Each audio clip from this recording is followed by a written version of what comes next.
Time to wake up. The sun is out. Come now. That's it. You must be exhausted. Rest a while longer if you like.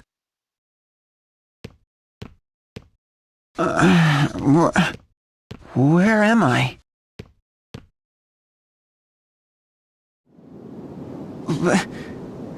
This is... Magnolia. Idia. Sir, everyone's here. And you're all okay? We're alive, at least. All I remember is the light. A tremendous light and noise. Wait, where's Denny? A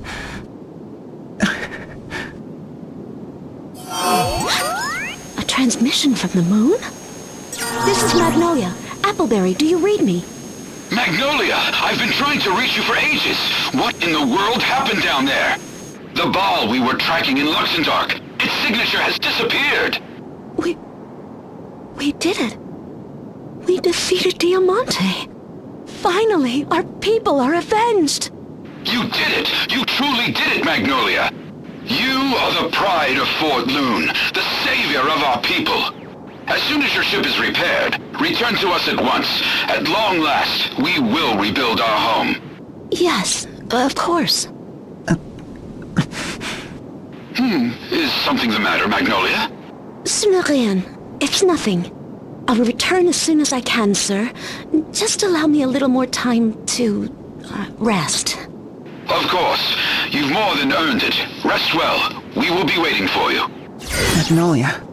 Mes amis, I want to thank you all so much. For everything. We're the ones who should be thanking you.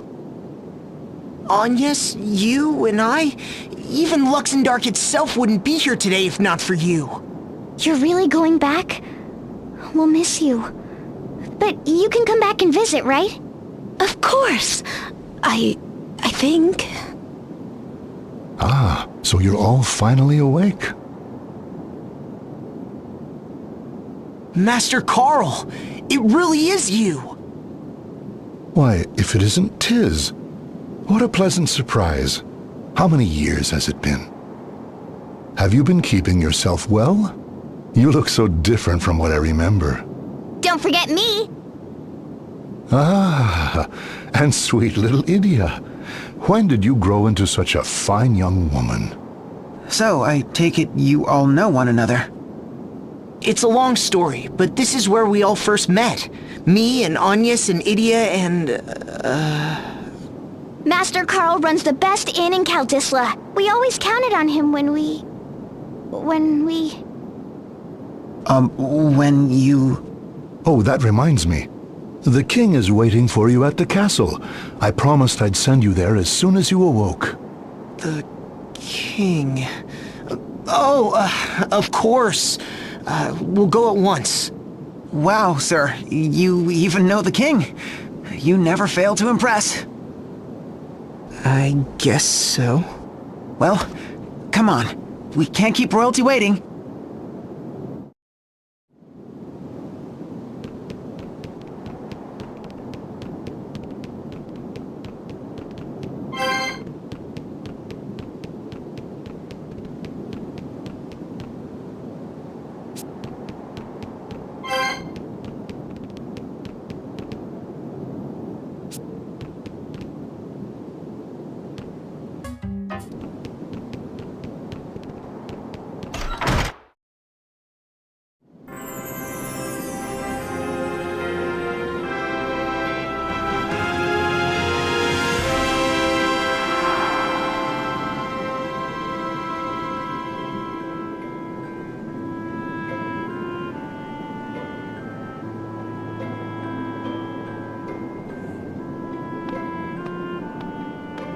So, this is the capital of the peaceful kingdom of Caldisla. Such a lovely city. Yeah.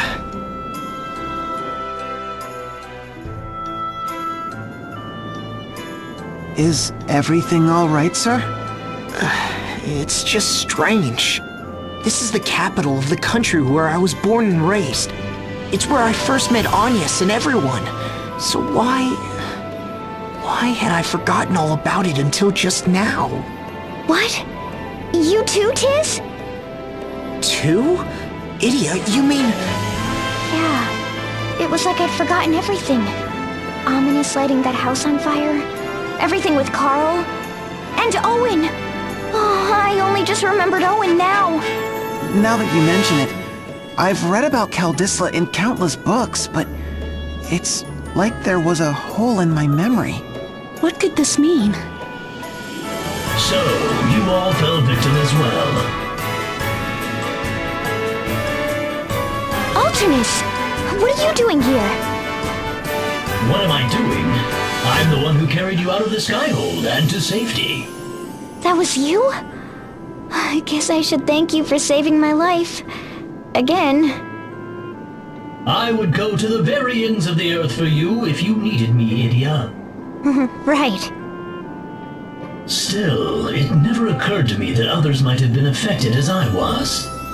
How could all of us have forgotten an entire nation for so long? As though our memories had been sealed away. That bloody witch, Yoko, will pay. Yoko? When last we met, this is what she said to me.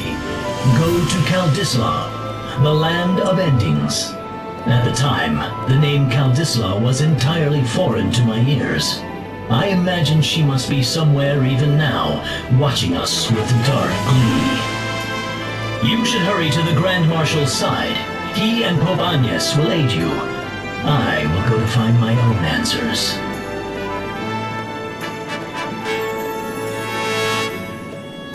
Alternus, are you sure you should go alone? You needn't worry about me. I will return to you. Be careful.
Grave. Yeah.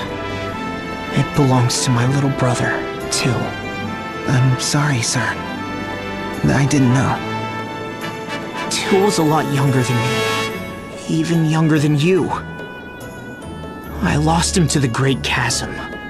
On that day, life as I knew it ended. I tried to hold on to him, but he wouldn't take my hand. He didn't want to drag me down. If only we had realized sooner.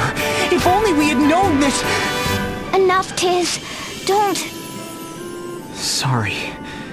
You're right. And yet, I'd forgotten his face until now. How could I forget my own brother? It just doesn't make sense. We all did. And we're going to find out why.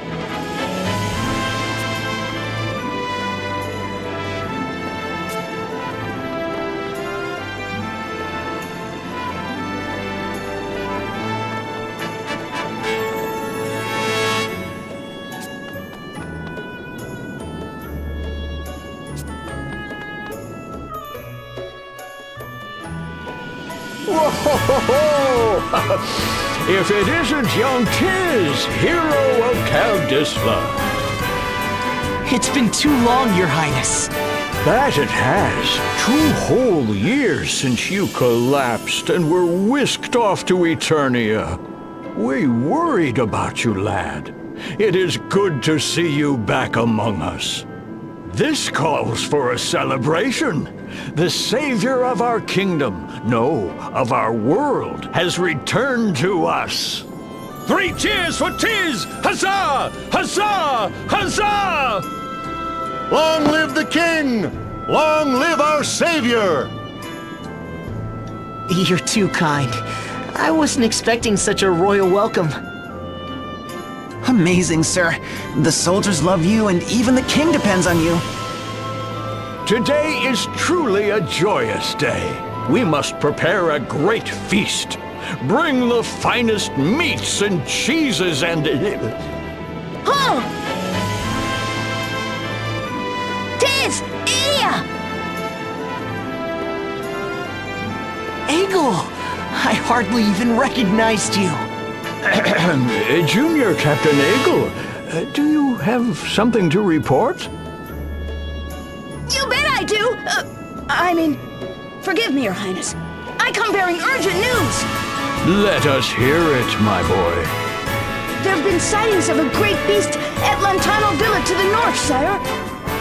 What's that you say? A great beast?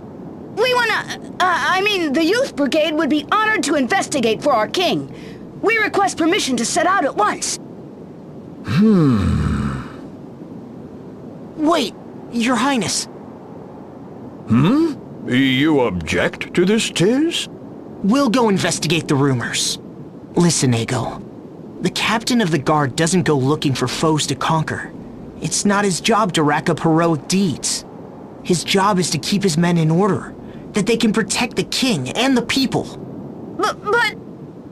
Yes, our Captain Owen, may his soul rest in peace, was just as you say. He fought against his own urges to seek battle and glory, that he might better protect the castle and his countrymen. Junior Captain Egel, leave this task to Tiz. Surely the hero of Norende can handle it.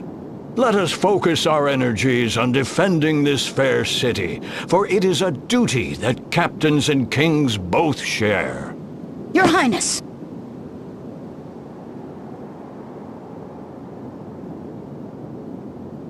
Tiz! Egel! Why, look how you've grown. Tiz, would you care to introduce us? Of course, this is Egel. He's like, a little brother to me. A little... brother. We met him in Eisenberg, in the mines. There were a lot of things. Long story short, we ended up bringing him to live here in Caldisla. And now you're junior captain of the guards.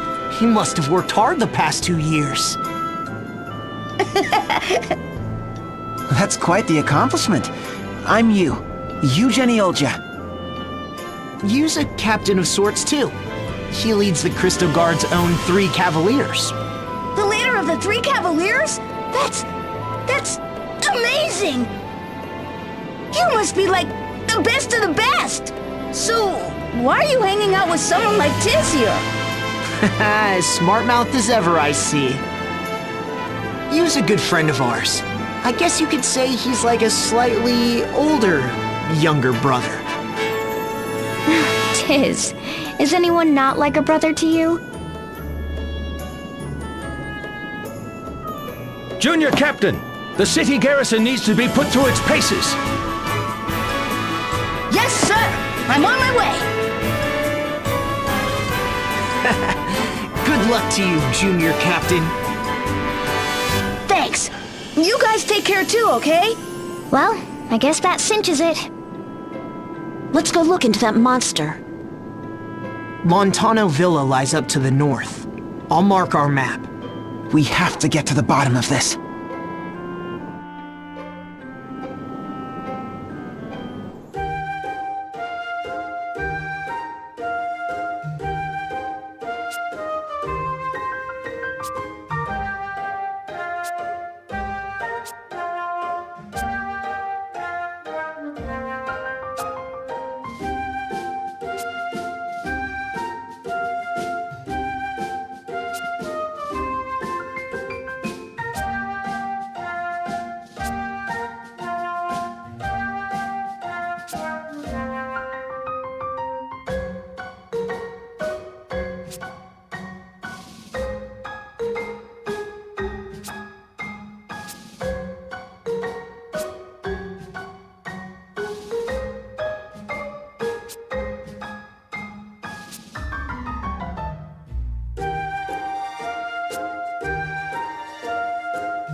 Splish splash, it's time for a bath.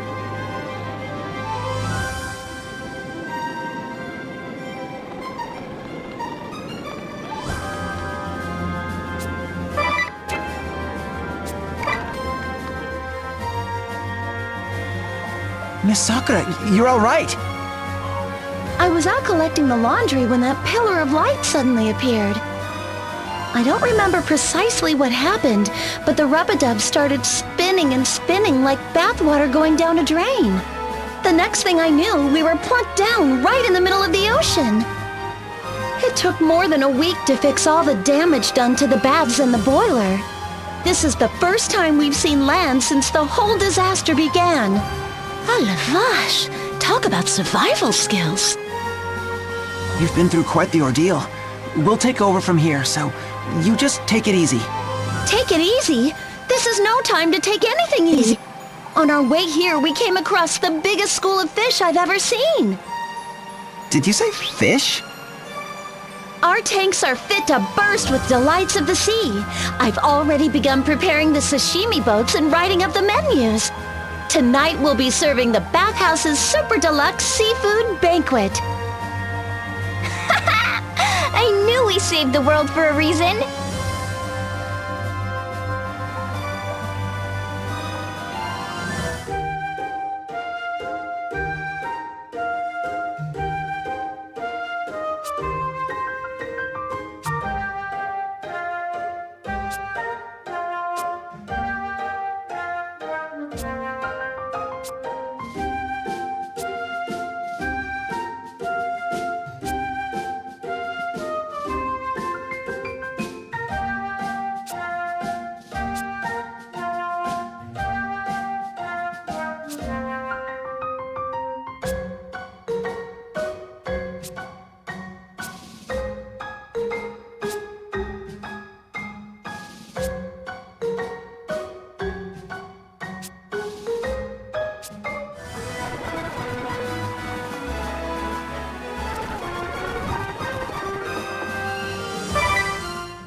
So you have come, my daughter. Braev Lee, Grand Marshal of the Eternian forces, and holder of the Templar Asterisk.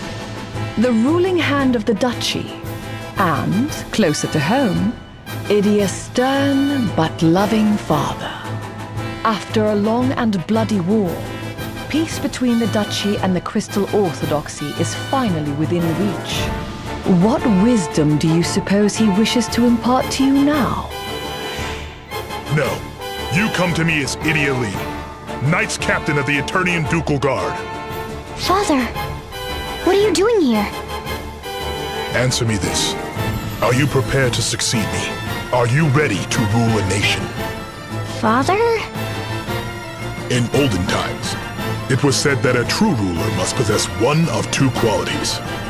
The strength to cut down any foe who would stand before him without doubt or hesitation. Or the resolve to defend the multitudes who would cling to him for protection without letting any come to harm. And yet, in many ways, these two powers, these two innate abilities, are opposites of one another. So you're asking me if I had to choose one? Just so. Now, I ask you once more. Are you truly prepared to take my place, to rule a nation? Do I have the will to rule? Yes, I do, Father. Well said. Now, I would know what you believe. Which of these two qualities would you value most, were you to rule? Would you choose the power to cut down your foes? If so, go to Everlast Tower and retrieve the Grand Marshal's sword. Or, would you value the power to protect your subjects? Then visit the Central Command Dungeon and retrieve the Grand Marshal's shield. The Grand Marshal's sword from Everlast Tower, or the Grand Marshal's shield from the dungeons of Central Command. When you appear before me as a true ruler, and only then, I shall share with you all that is mine to share. Yes, Father. Understood, Grand Marshal, sir. Idia Lee, Knights Captain of the Ducal Guard, will not let you down. Well spoken, my daughter. Now go, and be strong. I shall await you in the Cave of Vestments. Seek me out when you have found your answer.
You want us to take a survey? But what about our food? We have to do this before dinner, otherwise it won't mean anything. Okay, but what kind of survey? Well, let me put it this way. You drinks tea, but not coffee. Tiz and Idia both like coffee, but Idia has a serious sweet tooth. And so it goes for other food and drink. What you're saying is we all have different tastes. You two were arguing about food just the other day, weren't you? That's right. One of us is completely deluded and thinks steak should be served with ketchup. Well, duh, everyone knows that. No, they don't. It's a travesty. Ketchup is for burgers and fries. Maybe Magnolia is onto something with this survey idea. We'll see. So, what do you want to know? All right, question 1. What do you put on your eggs? Oh, this is easy. Oh, I know. Hollandaise. It's gotta be hollandaise sauce, right? Would you listen to Mr. Hoity-Toity? Everyone knows it's ketchup. I'm fine with just a dash of salt and pepper. Sometimes I can't tell if your tastes are refined or just plain boring. No, he is absolutely right. Good point, sir. The answer is salt and pepper. And hollandaise. Moving along. Next question. Fried oysters. What do you put on them? Well, seafood, tartar sauce. End of story. You can't just lump all seafood together. The right answer is ketchup. And you, Tiz? Let me guess. Salt again? Oh no, soy sauce for oysters, definitely. Soy sauce? Ugh, where'd that come from? That's how Anya's taught me to eat them way back when. I admit, I thought it was kind of weird at the time. You don't say. Anyway, next question. Favorite style of ramen? Ooh, things just got serious. Okay, skemen. Oh, no, wait. Tonkotsu. Tonkotsu shoyu. Not Alcampa noodles? Huh, that counts as ramen? Well, no, I'm sticking with tonkotsu shoyu. Well, I like miso, with butter on top, obviously. And a dash of vinegar too, right? Tis exactly. Which means you're also... Sorry, I'm a salt man. I prefer a clear broth to a creamy one. What about you, Magnolia? Well, since I came to Luxembourg, I've had a lot of ramen. And I mean a lot. And I like them all. Whatever the type, you can't go wrong with ramen. Hey, no fair. I'm changing my answer then. D, all of the above. Look, are we done? Because I am starved. I'll eat anything, as long as it's now. Yeah, me too. I'm feeling kind of lightheaded. I have to eat something. I don't care what. Oh, fuck, the words I was waiting for. Today's menu is Magnolia's special boiled meat and spuds. À la lune. Gosh, that sounds impressive. But what's a laloon? Bleak and featureless. Huh? Did you say something? Oh, I can't hide it any longer. I'm so sorry. It's a complete disaster. You remember how we put all our herbs and spices in one basket? Well, I must have dropped it somewhere. I've been waiting for you to say you're so hungry you'll eat anything. Why have all the sneaky tricks?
Ah, Idia.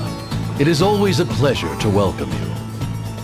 Prime Minister, I heard that in times of war, Ancheim's factories would turn out airships by the dozen. This is true, and the vast majority of them were commissioned by Eternia. Why do you ask? I've always wondered. You have all this industry and technology at your disposal, but Ancheim has never had a standing army. I mean, you can forge all kinds of powerful weapons, but you don't use any for yourselves. What a curious observation, Miss Idia. Are you trying to encourage us to mobilize for war? What? Oh no. Just, speaking hypothetically. Ah, say no more, I understand. You have decided to follow in your father's footsteps, yes? You ask because you would know for yourself what it takes to rule a nation. Ancheim has access to weapons of great power, and yet we choose not to use them. Why not, you wonder? I do. So, why not? As you know, I'm a descendant of the Harina dynasty that once ruled this continent. But at around the time when the sands came to swallow the land, my forefathers fell to the Cammers, ancestors of the former king. Though it boasted one of the mightiest armies in the land, the Harina dynasty could not halt the march of time. Born in exile, I immersed myself in books, studying the history of nations, of power and might. Meanwhile, King Cammer devoted himself to industry. He dreamed of one day commanding an airship fleet that would rival the duchies. A dream that, like so many dreams out here, was built on sand. As Prime Minister, I chose to divert military funding to education. The strength to crush our foes became the strength to grow our nation. In other words, you chose to fight with knowledge and learning instead of force. Precisely. These days, nearly all of the former Ancheim defense budget has been redirected to Al Campus. But what if someone were to attack you? An army of scholars isn't going to stop anyone. Oh, I wouldn't be so sure about that. Remember, this nation is renowned for its industrial and technological prowess. And the greatest minds of our generation are gathered in Al Campus. We can build weapons whenever we want. Meaning? We are not a nation of pacifists. If provoked, we will not hesitate to fight back. If needed, we have the means to cut down our foes. But we will unsheath our sword only when it is truly needed. Right. That makes sense. Thank you for your time, Prime Minister. If my advice has been of use to you as you follow in your father's great footsteps, this is all the thanks I need. So don't brandish a big sword, but be sure to have one ready when you need it.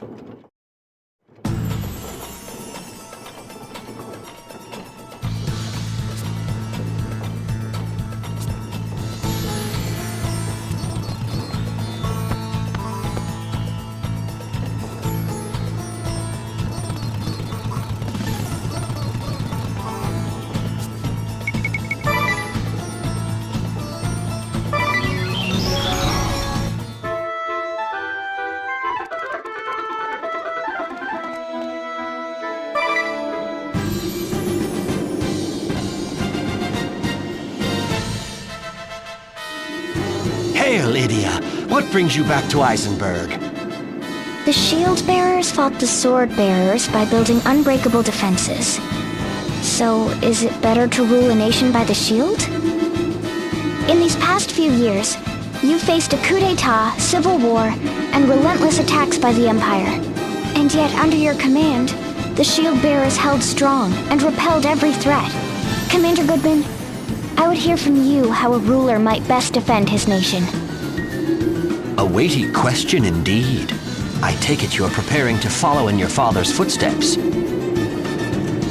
Very well. Compared to the Duchy of Eternia, ours is a humble nation, but I will offer what advice I can. The defense of a country relies solely on the soundness and strength of its shield. No matter how many times it is struck, no matter how powerful the blows that rain down, it must not bend or buckle. It must absorb all harm so that no injury, no pain befalls the bearer. Now, this is how I built our shield. First, I drew a sharp line between the soldiery and citizenry. It is the former's duty to defend the latter. I saw to it that my men were provided with the strongest armor and stoutest shields, enough to protect them completely. So equipped, they could absorb every attack for as long as it took to exhaust our foes and sap them of the will to fight.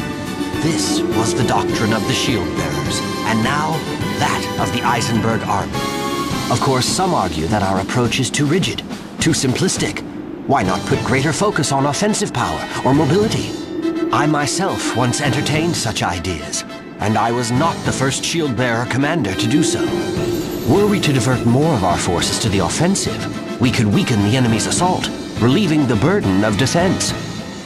But doing so would thin our defensive line, and might even afford the enemy a way to break through. We have one duty, and one alone, to protect the citizens of Eisenberg. An approach that would put them at risk, even were it to improve our efficiency, is not an approach I am willing to take. And even with the nation united, you will continue to mold the Eisenberg army into a defensive force? For as long as war troubles this world and peace eludes us, I will. A world without war is hard to imagine. I think we will always have need of a strong defense. It is my sworn duty to protect the people. I, for one, shall never lay down my shield. So should I choose the shield?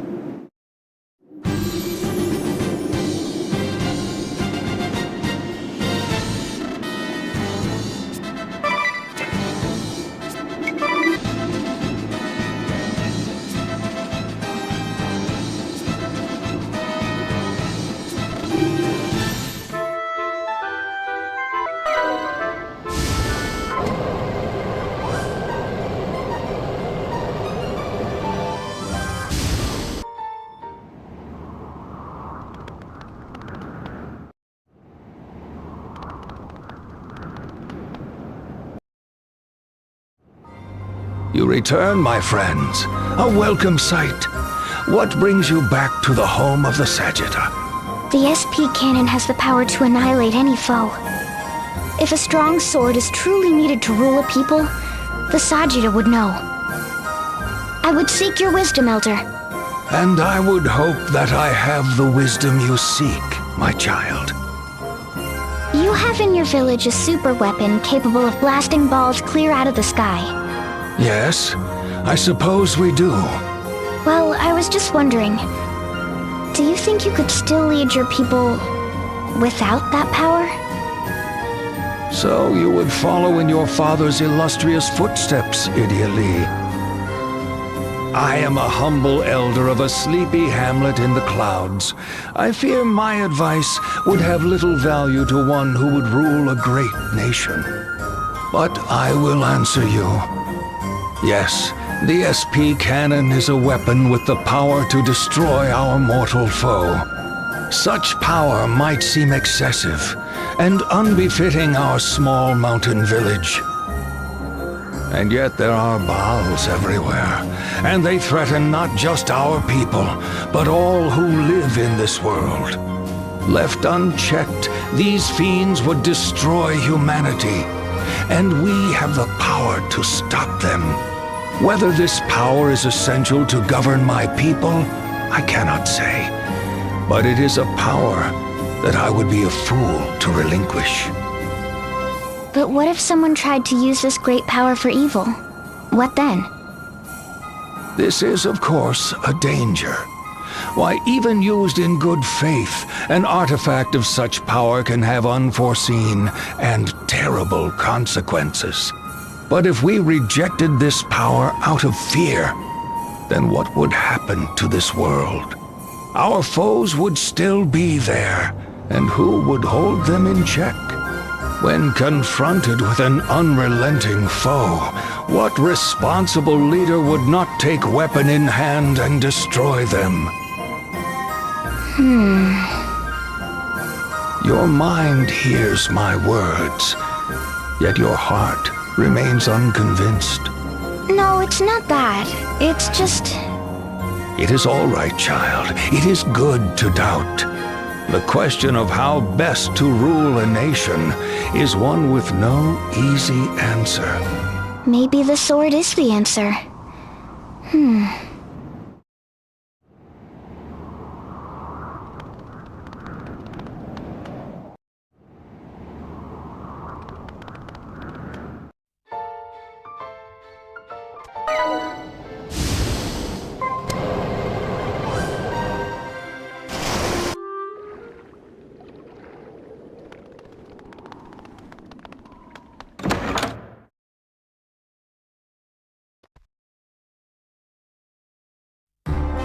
No matter how many times I come here, I just can't get over how swanky this place is. Marble floors polished to a sheen, gold-plated fixtures. It makes my place back home look kind of pathetic. You do have that massive rack of weapons next to your bed, though. That's pretty impressive, in its own way. It is quite a collection, isn't it? But this place just oozes history. You must have loads of amazing weapons here, too. Indeed, milady. A sword so sharp it can cut through a dragon's hide as if it was silk. A bejeweled scimitar that can pierce the thickest plate mail. An enchanted shield that dulls any blade. The House Genealja armory is positively bursting with wonders such as these, and many more besides. All those treasures and you keep them stored out of sight? Noble and modest. What a family. A keen observation from a true lady of Eternia. But in truth, the weapons are hidden for reasons beyond mere modesty. I am reminded of the words of a forefather of House Genealja passed down to me by my predecessor. Perhaps you will indulge me? It is a fine thing to have a mighty weapon, but it is even finer to never wield it. Ofttimes, the mere knowledge that you possess great power will suffice to discourage conflict. Justice must be backed by might. This is true. But when it is delivered at sword point, it is little more than intimidation. Throughout its long and proud history, House Genealja has protected the people of this land with justice and might. But when armies must be mobilized to force obedience, that is a justice not worthy of the name.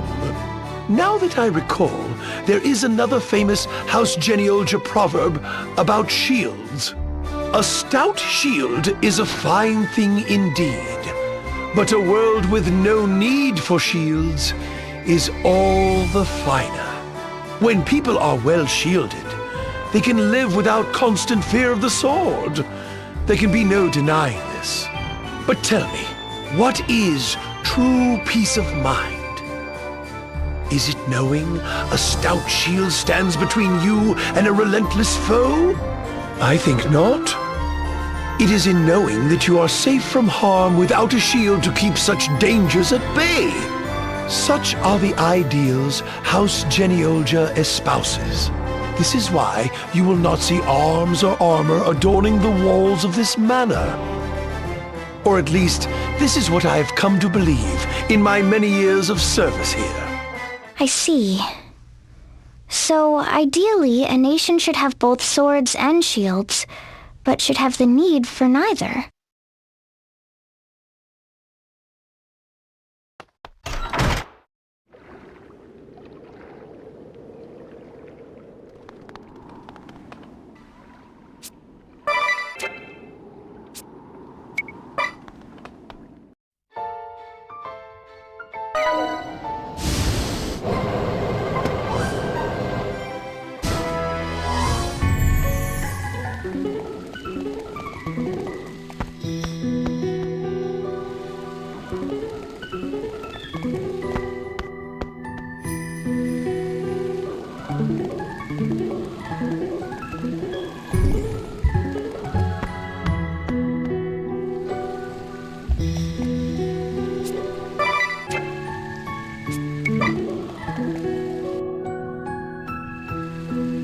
father. It is said that the mystic thread used to weave the garb of the Vestals comes from this cave. But it is more than that to me. This is where your mother and I were once sheltered by the sage of Yoyana. It is the place where we were blessed with a strong, beautiful daughter. And the place where I made my resolve to take back this nation and rule it by my own ideals. Even seeing the faces of the multitudes who had rallied to our cause, our hearts still wavered.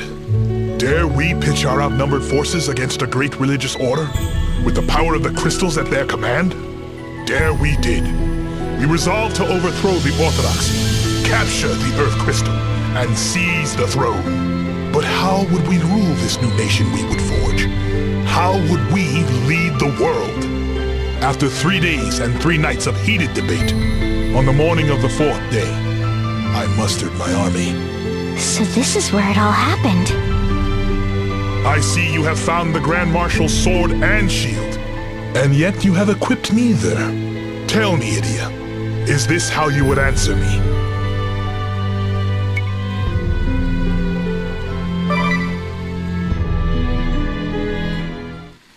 That's right.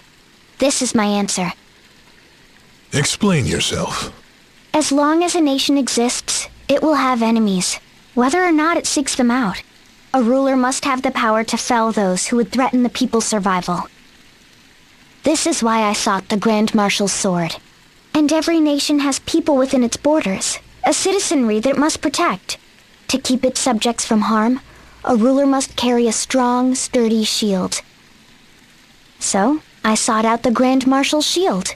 But when I took these 2 great relics, sword and shield, into hand, I suddenly felt afraid. You wielded a mighty sword and a stout shield, yet grew fearful. Intriguing. I thought back to what I had seen in my travels across the realm, and to what I had read in the histories. Stories of men who claimed power to slay their foes, but who forgot the ones they loved, and whose hearts grew cold.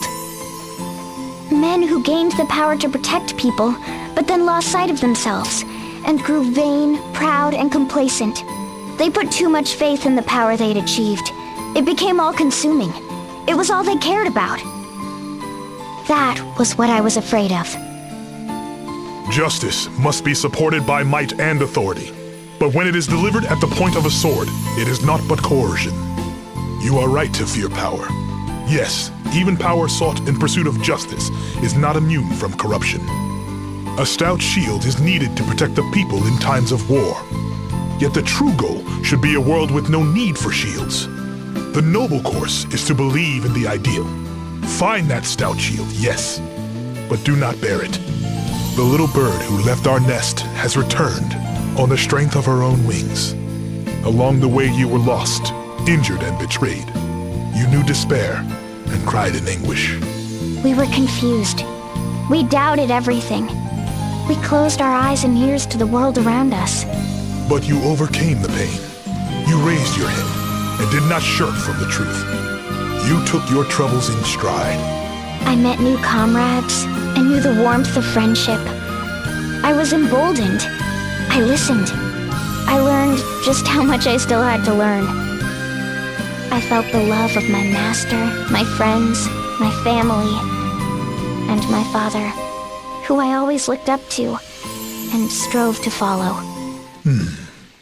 Your journey is over, my daughter. But you have one more trial to face, together with the friends who stand beside you.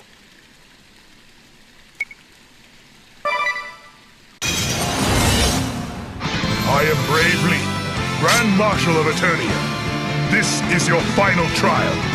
I shall spare no effort, offer no mercy. Begin!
But your trial has only begun.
Well struck, but I will not fall so easily.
You have grown strong, my daughter.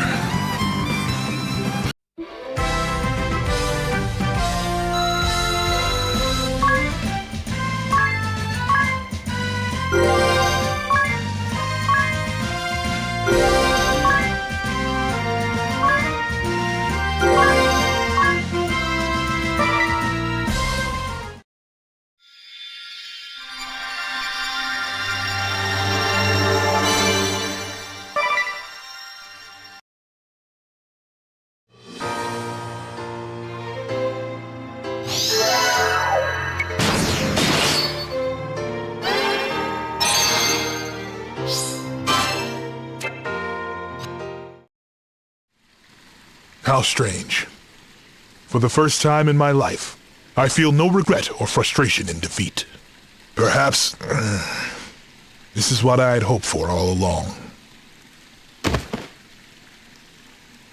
Father. It is nothing. For being told I might never wield a sword again, this body served me surprisingly well. Now, you must take this. This is the stave of the Grand Marshal of Eternia. He, nay, she who bears it, holds full authority to rule the duchy. Rule Eternia? Me? Yes. You have shown that you possess the strength to cut down your foes, the strength to protect your people, and most of all, the wisdom to know that though you possess both, you need not use either. Go forth and rule in wisdom, Grand Marshal Idia Lee. The future of Eternia, nay, of the world itself, is in your hands. Yes, Father.